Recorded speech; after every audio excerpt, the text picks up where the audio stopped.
Outra vez a Estação Espacial Internacional, ela aparece muitas vezes. Vamos lá então resolver este exercício que diz o seguinte. Então, a Estação Espacial Internacional é o maior laboratório de investigação a flutuar no espaço e vem substituir as estações já desativadas Mir da Rússia e Skylab dos Estados Unidos. A ISS envolve diversas agências espaciais, garante a presença humana no espaço nos próximos 10 a 15 anos, órbita baixa a cerca de 400 km de altitude, período de rotação 91,69 minutos e quando estiver totalmente construída terá 455 toneladas. E uma área semelhante à de um campo de futebol, também é interessante. 18.1 termina o módulo de aceleração gravítica na ISS. Ok, como é que isto se faz? Lei da gravitação universal. A única força que está a atuar na Estação Espacial Internacional é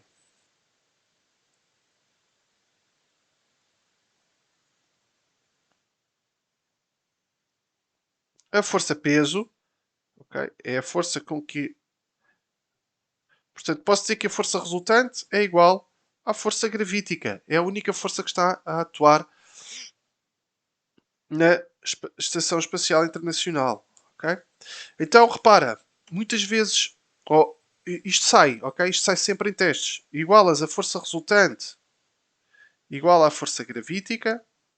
A força resultante, tu sabes que será a massa da Estação Espacial Internacional vezes a sua aceleração, que é uma aceleração centrípeta. Repara que estamos aqui a falar num movimento circular uniforme, está bem?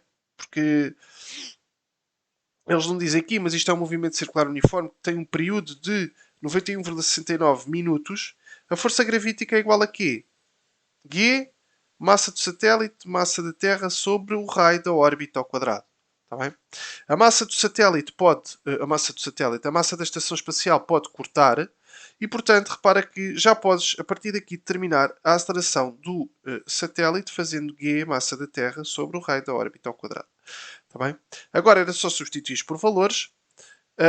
O G, que é a constante de gravitação universal, aparece sempre no formulário do teu teste ou exame, de 6,67 vezes 10 elevado a menos 11. A massa da Terra é 5,98 vezes 10 elevado a 24, divides pelo raio da órbita. Aqui, atenção, uma coisa muito importante. O raio da órbita é o que vai daqui a aqui. Okay? Este aqui é o raio da órbita. E o raio da órbita é o raio da Terra mais a altitude do satélite. Eu acho que faz sentido isto que eu estou a dizer, não é? Não há grandes dúvidas quanto a isto. Portanto, será o raio da Terra, que são 6,4 vezes 10 elevado a 6, mais os 400, mas atenção que os 400 estão em quilómetros, tem que passar para a unidade de sistema internacional, então multiplico por 10 elevado a 3, e isto tudo será o raio da órbita e levo ao quadrado e faço a conta na calculadora. Atenção, muitas vezes vocês não sabem trabalhar com a calculadora, enganam-se a pôr estas coisinhas e depois o resultado sai errado, cuidado com isso.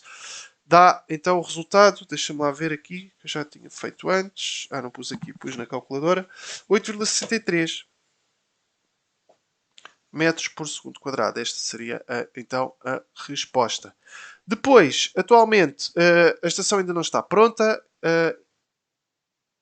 ainda não tem 455 toneladas, refiro justificando o que acontece ao valor da velocidade orbital quando tiver essa massa. Olha, então, este tipo de exercícios resolves sempre assim, isto é sempre assim, é igualar uma coisa com a outra. Sempre força resultante igual a força gravítica. Então já sei, da dedução que eu fiz anteriormente, que a aceleração é g mt sobre o raio da órbita ao quadrado. Mas repara, tu sabes também, do movimento circular uniforme, que a aceleração centrípeta é a velocidade linear ao quadrado a dividir pelo raio. No caso, raio da órbita. Okay? Então, repara nisto. Este raio pode cortar aqui com um destes do lado direito e fica com a velocidade ao quadrado igual a g massa da Terra sobre o raio da órbita. E repara, então, que a velocidade não vai depender da massa do satélite. Ela depende do quê? Do raio da órbita, depende da massa da Terra ou do planeta.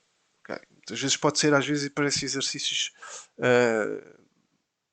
de satélites, de luas, por exemplo, de outros planetas. Então, tem a ver o quê? No movimento circular uniforme, a velocidade vai depender do quê?